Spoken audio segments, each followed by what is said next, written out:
Hey guys, it's Savs here and welcome back to another video on the channel. Today we're going to be doing an awesome sticker application on the N14 today, so we'll get to it in a bit. So we currently got the Pulsar in the garage at the moment, so what you're going to need is a bucket of water and a sponge with some soap, just so you can clean that surface up really nicely.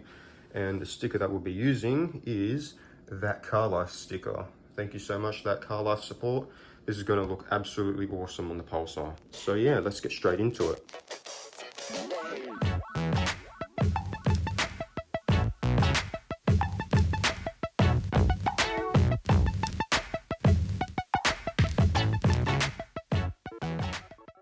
Look at that window shine.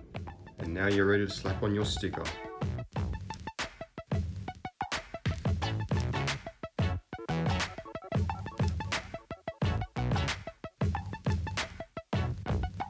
Thanks for watching guys. Don't forget to like, subscribe and comment any more future video ideas. So let me know in the comments guys, and I'll see you in the next one.